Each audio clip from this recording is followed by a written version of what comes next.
अक्टूबर में जब सोहराब को एक इनविटेशन रिसीव हुआ यूनाइटेड नेशंस की तरफ से, एक रिटन इनविटेशन रिसीव हुआ कि आप क्लाइमेट चेंज कॉन्फ्रेंस पे अटेंड करें, जो climate change conference international united nations organise कर रही थी। और साथ ही साथ उनको प्रॉपर ट्रैवल डॉक्यूमेंट्स और वीज़े की ऑफ़र और दीगर चीज़ें दी गई। डीजीएफआईए के अहकामात पे जारी किया हुआ एफआईए ने एक ऑफिशियल लेटर अदालत आलिया में इस्लामाबाद हाई कोर्ट के अंदर सबमिट किया, जिसमें कहा गया कि इनके खिलाफ कोई ऐसी चीज़ पेंडिंग नहीं है और हम इनको तमाम लिस्ट्स में से निकाल रहे हैं जो पाकिस्तान से बाहर जाने से रोकती हैं, और ये फ्री हैं, ये जा सकते हैं, अपनी कॉन्फ्रेंस अटेंड करें, so on and so fourth. उन्हें एयरपोर्ट के ऊपर रोक लिया गया और कहा गया कि ना सिर्फ कि आपको हम बाहर नहीं जाने देंगे, बल्कि हम आपको अरेस्ट कर रहे हैं। नहीं बताया गया कि क्या एफआईआर है, क्या मुकदमा है, किस ऑफेंस पे अरेस्ट कर रहे हैं। सौराब ने हाई कोर्ट के ऑर्डर्स दिखाए, सर्टिफाइड ऑर्डर्स दिखाए, एफआईए का अपना लेटर दिखाया, लेकिन इसके ऊपर भी एफआईए के जो मुतल्लिका अहलकार एयरपोर्ट पे थे वो ना माने और उन्होंने कहा कि हम अरेस्ट करना चाहते हैं। मेरे से खुद एफआईए के बंदों ने कहा कि जी हम इस बात को तस्लीम करते हैं कि हाई कोर्ट का ऑर्डर ये सर्टिफाइड कॉपी है। हम इस बात को भी तस्लीम करते हैं कि एफआईए के डीजी के अहकाम पे एफआईए का अपना लेटर भी कहता है कि इनके खिलाफ कोई कार्रवाई नहीं है और इनको बाहर जाने दिया जाए। वेलकम जी सियासत डॉट पीके से मैं हूं कार बका। इस वक्त मेरे साथ मौजूद हैं बैरिस्टर साद रसूल। बैरिस्टर साहब, sir, always pleasure to host you. Sohrab जैसे बरकत को सर एफआईए ने गिरफ्तार किया और गिरफ्तार करने के बाद लाहौर मुंतकिल कर दिया। आज भी आप सुबह से इस्लामाबाद हाई कोर्ट में थे। अपडेट्स हमारे नाजरीन के लिए बताएंगे कि क्या है, गिरफ्तारी क्यों हुई? अ, जब एफआईए ने लिख के दिया हुआ था और फिर उसके बाद अब तक जब दोबारा एफआईए ने शो की गिरफ्तारी, ये सारा मामला एक लीगल क्योस था। ये इसके ऊपर क्या आप कहेंगे? बहुत शुक्रिया वकार भाई। देखिए, सबसे पहले तो सौराब और दीगर तमाम हमारे दोस्त जो सहाफ़त में हैं, जो बोलने की कोशिश कर रहे हैं और उस वजह से उनके ऊपर कॉन्सिक्वेंसेस हो रहे हैं, हम उन सब के साथ हैं। हम क्या, सारे पाकिस्तानी उन सब के साथ हैं। आईन पाकिस्तान, पाकिस्तान का कानून उनके साथ है और हमारी इस्तदा ये है कि रियासत के जो मुख्तलिफ जुज़ हैं, जिसमें से F I A, N C आई ए एक जुज़ है, अदालत जिसका हिस्सा है, कि वो भी उन तमाम हुकूक और उन तमाम आइनी पासदारियों को पूरा करें जो कि हमारे आइन और कानून का हिस्सा है। इस पर्सपेक्टिव से मैं आपकी इजाज़त से थोड़ी सी ब्रीफली बैकग्राउंड बताऊं कि पिछले महीने अक्टूबर में जब सोहराब को एक इनविटेशन रिसीव हुआ यूनाइटेड नेशंस की तरफ से, एक रिटन इनविटेशन रिसीव हुआ कि आप क्लाइमेट चेंज कॉन्फ्रेंस पे अटेंड करें, जो climate change conference international united nations organise कर रही थी, और साथ ही साथ उनको प्रॉपर ट्रैवल डॉक्यूमेंट्स और वीज़े की ऑफ़र और दीगर चीज़ें दी गई। ठीक। ये भी बात करनी यहाँ पे ज़रूरी है कि क्लाइमेट चेंज एक ऐसा सब्जेक्ट है जो कि, जैसे कि आप भी जानते हैं, जो सोहराब का जो एमफिल है, जो वो कर रहे हैं, वो क्लाइमेट पॉलिसी के ऊपर कर रहे हैं। तो ये उसी की कंटिन्यूएशन के अंदर एक कॉन्फ्रेंस थी जिसके ऊपर उन्हें यूनाइटेड नेशंस की तरफ से इनविटेशन आया कि आप अटेंड करें। जब ये बात शुरू हुई तो हमें पता चला, सौराब को पता चला मुख्तलिफ डिफरेंट सोर्सेज से, कि शायद उसका नाम किसी ऐसी लिस्ट के ऊपर मौजूद है जिसकी वजह से उसको पाकिस्तान से जाने से रोक लिया जाएगा। हमने, और ये भी पता चला कि वो एफआईए ने उनका नाम उसके ऊपर डाला है। हमने एफआईए को कांटेक्ट करने की कोशिश की। उसके नीचे जो झेली इदारा है एनसीसीआईए, जो ये पीका रिलेटेड सहाफ़ियों के और फ्रीडम ऑफ स्पीच के रिलेटेड डिफेंसेस को देखता है, उनको कांटेक्ट करने की कोशिश की कि पूछें कि क्या हमारा नाम वाकई इस लिस्ट पे, किसी लिस्ट पे है या नहीं है, और अगर है तो किस बुनियाद पे है, क्या कार्रवाई है हमारे खिलाफ, क्या एलिगेशन है, क्या प्रोसेस किया गया, हमें कभी नोटिस सर्व नहीं हुआ, हमें कभी किसी ने बताया नहीं।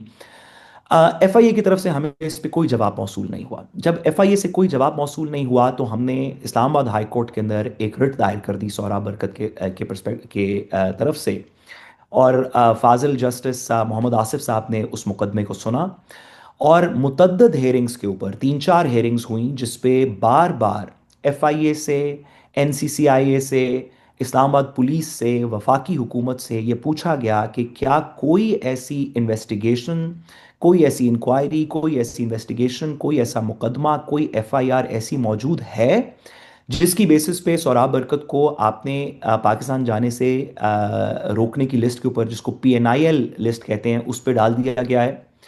एफआईए ने और वफाकी हुकूमत के मुख्तलिफ इदारों ने अटॉर्नी जनरल के दफ्तर के थ्रू पहले तो कुछ तारीखें लेते रहे कि जी हम पता करते हैं, हम पता करते हैं, और बाद में आके कैंडिडली अदालत के सामने कंसीड कर दिया कि सोहराब के खिलाफ कोई एफआईआर नहीं है, कोई इंक्वायरी नहीं है, कोई इन्वेस्टिगेशन नहीं है, और बस जी किसी वजह से ये नाम डाला गया था और इसका हमने कोई प्रोसेस फॉलो नहीं किया। ये अदालत के सामने दलाइल में एफआईए और वफाकी हुकूमत ने एक्सेप्ट कर लिया।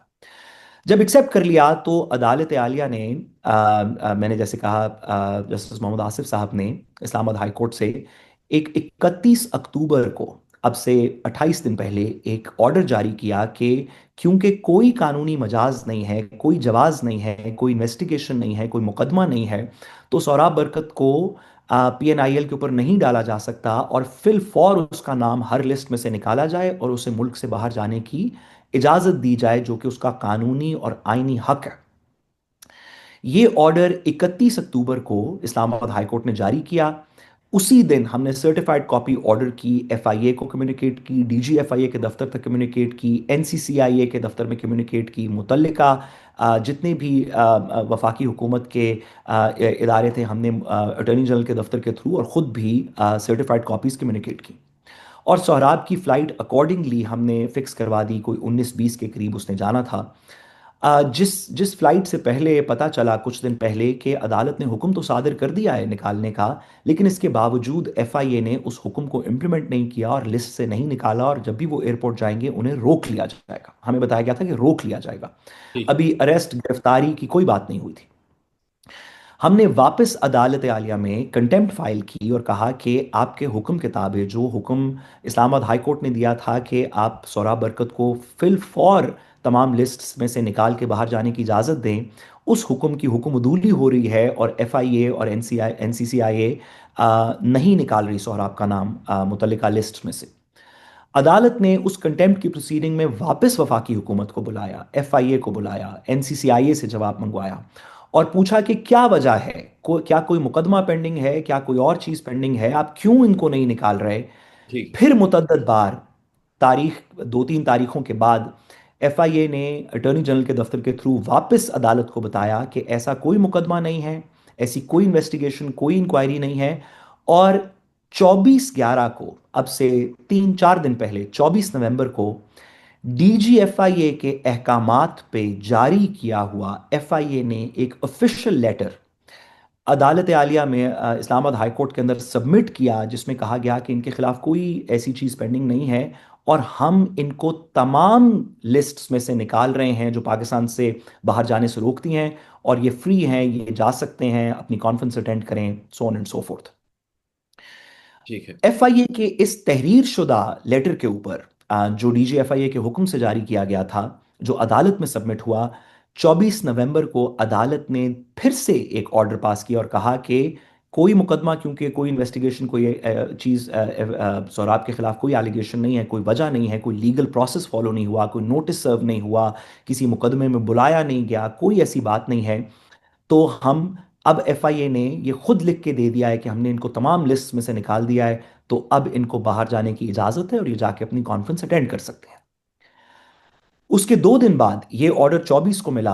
26-27 की रात को सोहराब की हमने वापस फ्लाइट करवाई, और अदालत और इस्लामाबाद हाई कोर्ट के दोनों सर्टिफाइड ऑर्डर्स, जो ओरिजिनल ऑर्डर था 30 अक्टूबर का और उसके बाद जो कंटेम्प्ट का ऑर्डर था 24 नवंबर का, वो दोनों ऑर्डर्स, उनकी सर्टिफाइड कॉपीज सौराब के पास थीं। साथ ही साथ डीजीएफआईए की इंस्ट्रक्शंस पे इशू किया हुआ एफआईए का वो लेटर, जिसमें कहा गया है कि उसके खिलाफ कोई मवाद नहीं है, कोई ऐसी कार्रवाई नहीं है जिसकी वजह से उसको पाकिस्तान से जाने से रोका जाए, and he is free to travel outside of Pakistan. वो एफआईए का अपना लेटर भी साथ दे के, दोनों हाई कोर्ट के की जजमेंट्स और एफआईए का लेटर दे के लेके, जब वो इस्लामाबाद एयरपोर्ट पे गए, ये रात के कोई 3, 3:15 बजे का वक्त था। 27 थर्सडे शुरू हो चुका था, बुध और जुमेरात की दरमियानी रात थी, 27 तारीख शुरू हो चुकी थी। तो उन्हें एयरपोर्ट के ऊपर रोक लिया गया और कहा गया कि ना सिर्फ कि आपको हम बाहर नहीं जाने देंगे, बल्कि हम आपको अरेस्ट कर रहे हैं। नहीं बताया गया कि क्या एफआईआर है, क्या मुकदमा है, किस ऑफेंस पे अरेस्ट कर रहे हैं। सौराब ने हाई कोर्ट के ऑर्डर्स दिखाए, सर्टिफाइड ऑर्डर्स दिखाए, एफआईए का अपना लेटर दिखाया, लेकिन इसके ऊपर भी एफआईए के जो मुतल्लिका अहलकार एयरपोर्ट पे थे वो ना माने और उन्होंने कहा कि हम अरेस्ट करना चाहते हैं। उन आखिरी लम्हों में जब सोहराब अरेस्ट हो रहे थे और उनसे उनका फ़ोन अभी नहीं लिया गया था, अभी ये डिस्कशन चल रही थी, तो मेरे से भी बात करवाई उन्होंने रात के उस पहर एफआईए के लोग, एफआईए के मुतल्लिका लोगों से जो वहाँ पे एयरपोर्ट पे मौजूद थे। मेरे से खुद एफआईए के बंदों ने कहा कि जी हम इस बात को तस्लीम करते हैं कि हाई कोर्ट का ऑर्डर ये सर्टिफाइड कॉपी है। हम इस बात को भी तस्लीम करते हैं कि एफआईए के डीजी के अहकाम पे एफआईए का अपना लेटर भी कहता है कि इनके खिलाफ कोई कार्रवाई नहीं है और इनको बाहर जाने दिया जाए। लेकिन हमारे पास एक सिस्टम है सामने कंप्यूटर का, और इस सिस्टम के अंदर ये लिखा है कि हम इन्हें जेर तहवील लेंगे, अरेस्ट करेंगे और जाने नहीं देंगे।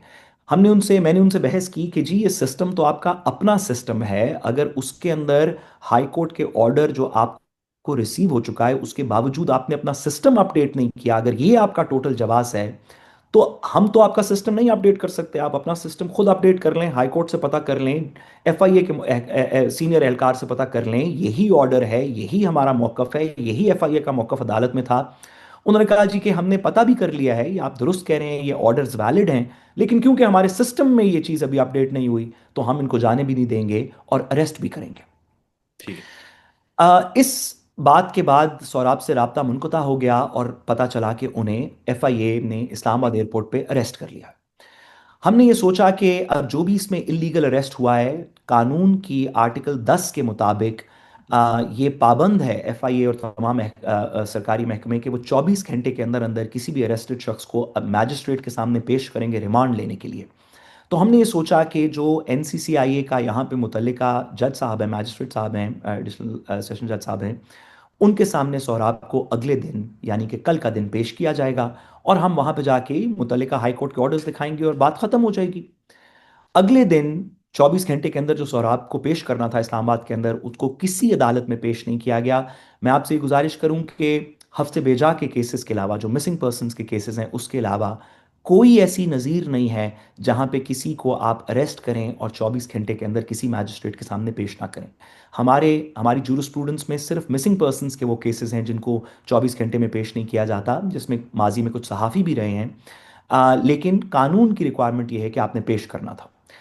वो आइन और कानून की रिक्वायरमेंट भी पूरी नहीं की गई। जब नहीं पूरी की गई तो हमने आज सुबह के लिए इस्लामाबाद हाई कोर्ट में वापस से एक एप्लीकेशन फाइल की और कहा कि सोहराब बरकत साहब को पेश किया जाए, जिनको एफआईए ने इस्लामाबाद की जुरिस्डिक्शन से गिरफ्तार किया और अभी तक किसी अदालत में पेश नहीं किया। जब ये बात हुई तो अदालत में आज सुबह 9 बजे मुकदमा सुना और जस्टिस मोहम्मद आसिफ साहब ने उसी वक्त फेडरल गवर्नमेंट को, अटॉर्नी जनरल को डायरेक्ट किया कि आप 11 बजे सोहराब बरकत को इस अदालत के सामने पेश करें, लेके आए जहां पे भी है। उस वक्त अटॉर्नी जनरल के दफ्तर ने कहा जी जी बिल्कुल, हम 11 बजे जी अभी ले आते हैं। और हम सब 2 घंटे की ब्रेक पे चले गए। जब 11 बजे वापस आए तो अटॉर्नी जनरल के दफ्तर की तरफ से एक ऐसी एफआईआर जिसके ऊपर तारीख अगस्त की है, 5 अगस्त की है, अब से 4 महीने पहले की है, एक ऐसी एफआईआर जिसका कभी नोटिस सौराब को नहीं भेजा गया, जिसकी कभी कोई कार्रवाई सौराब के नोटिस में नहीं लाई गई, एक ऐसी एफआईआर जो इस्लामाबाद हाई कोर्ट के अदालत आलिया के बार बार पूछने के बाद पिछले 2 महीने की प्रोसीडिंग्स में कभी डिस्क्लोज नहीं की गई, एक ऐसी एफआईआर जिसका तस्करा एफआईए के अपने लेटर में मौजूद नहीं है जब उन्होंने कहा कि Saurab is free to go, जब उन्होंने अदालत के अंदर सबमिट किया, एक ऐसी एफआईआर जिसका कोई नोटिस नहीं था, कोई किसी इन्वेस्टिगेशन में नहीं बुलाया गया, जो अब से 5 महीने या 4 महीने पहले अगस्त की डेट के अंदर कटी हुई थी, लाहौर में कटी हुई थी, उसकी बेसिस के ऊपर आज अदालत में वो एफआईआर प्रेजेंट की गई और कहा गया कि ये लाहौर की एफआईआर है। इसके अंदर एलिगेशंस और आपके खिलाफ इतनी सी है कि उन्होंने पीटीआई की एक रहनुमा सनम जावेद का इंटरव्यू किया। अदालत ने पूछा कि क्या और हमने भी अदालत में सवाल रेज किया कि उस इंटरव्यू के अंदर क्या सोहराब ने कोई ऐसी बात की जो गैर कानूनी हो या किसी हुकूमत के किसी ओहदेदार, किसी महकमे, किसी के खिलाफ हो। तो बताया गया नहीं नहीं, उन्होंने कोई ऐसी बात नहीं की, लेकिन वो जिसका इंटरव्यू कर रहे थे क्योंकि उन्होंने बातें की तो इस वजह से सोहराब को भी हमने एफआईआर उनके खिलाफ भी काट दी है। ठीक है। हमने कहा कि जी चलें, ये तो बात और तरफ चली गई, ये बताएं कि कानून का तकाजा है कि जब किसी को आपने इस्लामाबाद से गिरफ्तार किया है, इस्लामाबाद के हाई कोर्ट के अहकामात की खिलाफ वर्जी में जो कहते थे कि इनको बाहर जाने दिया जाए, तो आपने कोई राहदारी रिमांड किसी मैजिस्ट्रेट के सामने लिया कि इस्लामाबाद में बंदे को गिरफ्तार किया है, यहाँ से राहदारी रिमांड लेके हम उसको लाहौर लेके जा रहे हैं, कोई ऐसी कार्रवाई की? तो कैंडिडली डिप्टी अटॉर्नी जनरल साहब के दफ्तर ने इस्लामाबाद हाई कोर्ट के सामने सबमिट किया कि नहीं नहीं, हमने ऐसी कोई कार्रवाई नहीं की। बस हमने बंदे को एक दिन पकड़ा, 24 घंटे अपने पास रखा और रात के अंधेरे में कल रात को और आज सुबह के दरमियान लाहौर शिफ्ट कर दिया।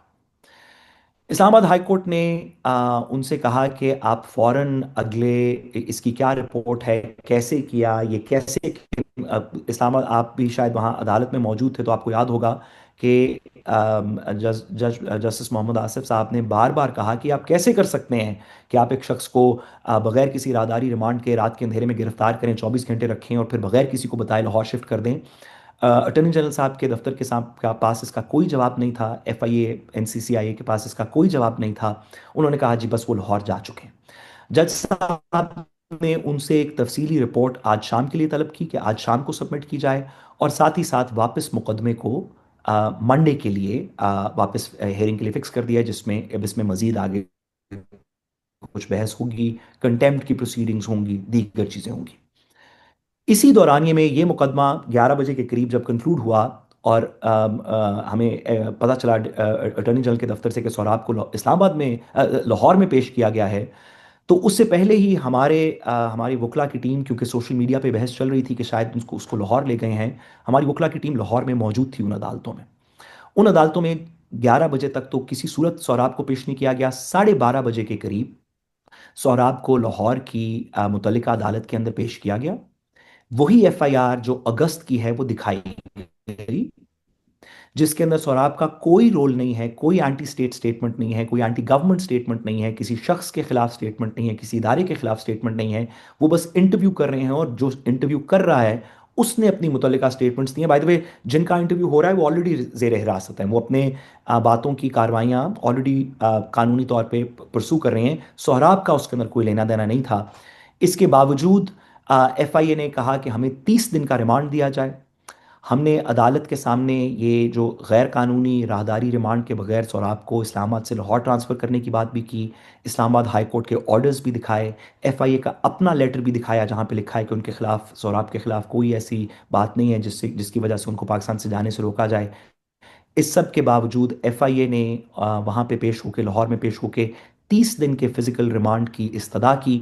हमने उसको वसिफरसली अपोज किया, जिसके बाद अदालत ने 4 दिन का फिजिकल रिमांड उनका दिया है। और मंगल के दिन, ट्यूसडे को वापस सौराब को इस उसी अदालत में पेश किया जाएगा। हमारी कोशिश ये होगी कि मंडे को, ट्यूसडे को उनको जुडिशल रिमांड कर दिया जाए, ताकि मुतल्लिका बेल की कार्रवाई और उनकी रिहाई की कार्रवाई की जा सकती बड़ा जबरदस्त आपने एक्सप्लेन किया बरसा साहब, मगर मुझे थोड़ा सा ये बता दें, क्या इसमें कोई सर लीगल स्पेस बाकी बचती है कि जब एफआईए और उस केस में चूंकि पार्टी एनसीसीआईए भी थी, वो हाई कोर्ट में खत लिख कर देते हैं, रिटर्न लिख कर देते हैं कि हमें ये बंदा नहीं दरकार, और फिर उसका ना हम लिस्ट जो है, नो फ्लाई लिस्ट, उससे भी नाम निकाल देते हैं। चले कुछ लम्हात के लिए हम ये मान भी लेते हैं कि उनका सिस्टम बैठ गया था, उनके सिस्टम में अपडेट नहीं हुआ था, पता नहीं चला।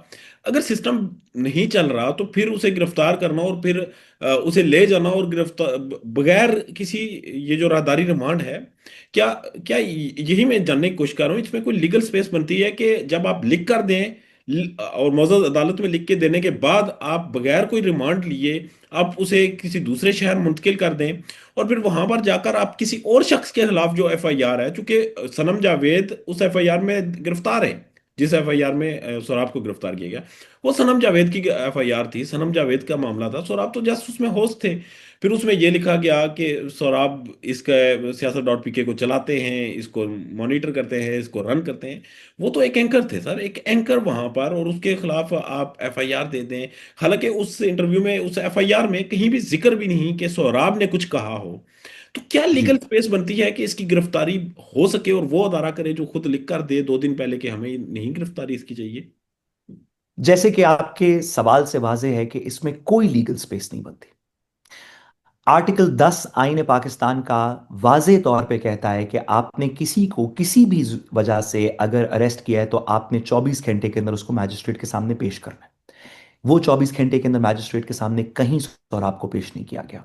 हमारी जुरिस्प्रूडेंस, हमारा सीआरपीसी का सेक्शन 86, हमारे पुलिस के रूल्स, उसके ऊपर मुतल्लिका सुप्रीम कोर्ट की जजमेंट्स, हाई कोर्ट की जजमेंट्स ये कहती हैं कि राहदारी रिमांड के बगैर लिए बगैर आप किसी भी अरेस्टेड पर्सन को एक जुरिस्डिक्शन से दूसरी जुरिस्डिक्शन में नहीं लेके जा सकते। इसके खिलाफ कोई जजमेंट नहीं है, उसको भी नहीं माना गया। एफआईए की, जिसमें अदालत ने, हाई कोर्ट ने बार बार पूछा कि क्या कोई ऐसा मौकफ है, क्या कोई ऐसा मवाद है जिसकी बेसिस पे आप क्या हो कि नहीं है, फिर लिख के दिया गया हो एफआईए की तरफ से कि नहीं है। इस सब के बावजूद, ये नहीं कि ये सब कह देने के बाद सौराब ने कोई बात की और एक नया मुकदमा उनके खिलाफ हो गया, नहीं। एक ऐसा मुकदमा जिसका किसी को पता नहीं था, जो अगस्त के अंदर जिसमें सौराब को नॉमिनेट किया गया कि कहें कि इसमें हम गिरफ्तारी कर रहे हैं, गिरफ्तारी भी इल्लीगल कर रहे हैं, बगैर राहदारी रिमांड के लाहौर लेके जा, ताल्लुक नहीं है। आ, इसकी हम और बहुत सी वजूहात दे सकते हैं शायद, लेकिन उनमें से कोई वजह भी आइन और कानून से रिलेट नहीं करती। ठीक है सर, सब आखिर में बता दें। जैसे मोहम्मद आसफ साहब को मैंने खुद बड़ा हैरान देखा कि वो बार बार यही पूछ रहे थे कि आप बगैर किसी राहदारी रिमांड के कैसे लेके जा सकते हैं। और फिर जो वकील एनसीसीआई थे उनके पास भी कोई जवाब नहीं था कि बगैर राहदारी रिमांड के हम कैसे लेके गए। तो ये कैसे लेकर गए सर?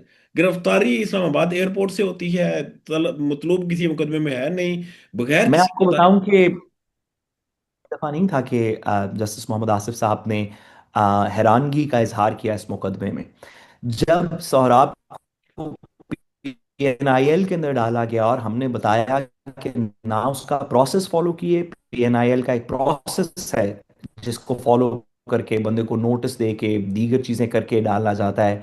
उनको इस बात के ऊपर भी माजी में थ्रू आउट द केस उन्होंने हैरानी का इजहार किया कि जब किसी के खिलाफ कोई मुकदमा नहीं है, उसके खिलाफ आप कोई प्रूफ नहीं दे सकते, कोई ऐसा वजह से उसके खिलाफ कोई कार्रवाई की जा सकती हो, तो कैसे आप किसी शख्स को पीएनआईएल के ऊपर डाल सकते हैं। ऐसा पहले इस्लामाबाद हाई कोर्ट ने तो एक ऑर्डर पास किया था जिसके ताबे एफआईए ने एसओपीज बनाए थे। ऐसा एफआईए को कहा गया था कि आप एसओपीज बनाएं कि अगर आप किसी जर्नलिस्ट के खिलाफ कार्रवाई करेंगे, फ्रीडम ऑफ स्पीच के रिलेटेड कार्रवाई करेंगे, तो उसके तफसीली एसओपीज हैं कि उसके अंदर क्या लवाजमात पूरे होंगे तो वो कार्रवाई की जाएगी। एफआईए ने उन अपने मुतल्लिका एसओपीज को फॉलो नहीं किया, हाई कोर्ट की जजमेंट्स को फॉलो नहीं किया। जज साहब थ्रू आउट इसके ऊपर हैरान होते रहे, जिस वजह से हमारे हक में उन्होंने दो फैसले दिए, पहले 31 अक्टूबर का, फिर 24 नवंबर का। और आज भी आपके सामने ही जैसे प्रोसीडिंग्स हुई, तो उसका कानून और आइन से कोई ज़्यादा ताल्लुक नहीं था। बस एफआईए की और एनसीसीआई की ज्यादती से सिर्फ ताल्लुक था। ठीक है, आखिर में बता दें, सौरभ को इस्लामाबाद वापस लाया जाएगा या फिर आपको क्या लगता है अगली तारीख तक कोई लीगल ग्राउंड्स हैं इसके ऊपर कि मजीद रिमांड लें या फिर जुडिशल करें या फिर बेल दें? इसके हवाले से। देखिए देखिए लीगल ग्राउंड्स तो तकरीबन नहीं है, जैसे कि अभी हमने तकरीब तफसीली बात कर ली, लीगल ग्राउंड्स तो नहीं है।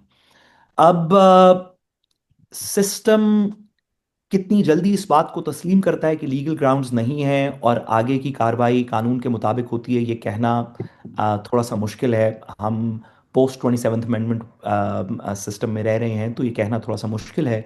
लेकिन मुझे उम्मीद है कि अब जबकि बात बड़ी वाज़ेह हो चुकी है इस्लामाबाद हाई कोर्ट के सामने भी, लाहौर में भी, तो जो भी इसके अंदर हाई हैंडेडनेस थी एफआईए की तरफ से, एनसीसीआई की तरफ से, उसका कोई मुदावा होगा। और इंशाल्लाह बहुत जल्द एक आध हेयरिंग के अंदर सौरभ हमारे साथ होंगे।